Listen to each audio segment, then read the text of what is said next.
Tommy, you look like you're in your happy place amongst the routers. I love a router. It's basically can dress up any plain piece of wood real simply.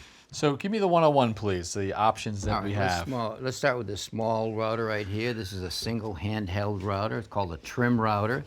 Does all kinds of things, and basically it's really something that you put a bit in, and that bit gives you the profile or detail that you're looking for. Essentially what makes a router, right? I mean, if you've got the motor that spins a bit, you're in the router world. You got a router. The bigger the motor, the bigger the router. Another trim router here, fits in my hand. Yep. Why did you put the homemade base on it? Well, just to show you that the base that comes with the router sometimes doesn't work for all cuts that you're doing. And this was what I use if I'm doing a mortise in the middle of a piece of wood or something like that, and I don't want the router to fall into that void or base. I thought you were going to flip it over and show us the use of sort of a homemade router table, right? Well, because yeah, absolutely. You can turn it upside down. You can turn it upside down. You can actually take that router and make a mortise in this board for that to fit flush in there, so you have a router table. And then you work your material from the top. Exactly. A lot of people love them.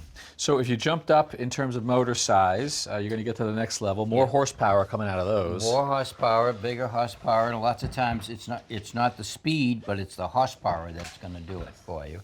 In other cases, it's the speed that's going to help you and not the horsepower. Right. All right, so here's a router here with a fixed base, but it also can go into a base that is plunge, I call it a plunge base, where it locks in here. And now I have the flexibility or capability to take and control this router up and down easily. So if I want to change the depth, or if I even want to drill a hole really deep, you can drill it. So I use it like a small drill press, and that basically is going to give you a nice straight hole. So you can hop around from different workspaces, or you can actually use it to make sure that you get the exact depth that you want. Right. Let's say I want to cut a little dado. I would take this router here and I would bring it down and gently touch the router bit against the top of the table, and then I would adjust this right here by hold that board right on the top. I would take my depth stop, bring it down, push it down onto the wood, release it, bring it up. So now, when I wanted to make my cut, I would bring it over wherever I want to cut, right, say right there. I'm going to go into the hole, and I would make a series of passes to get to all the way down, and that would be the exact depth that I wanted. So you can see right there, if you hold that board, I bring it down. Ooh, look at that. That's set perfectly. Perfectly right there. But the tricky thing with the router is you don't want to cut that all at once.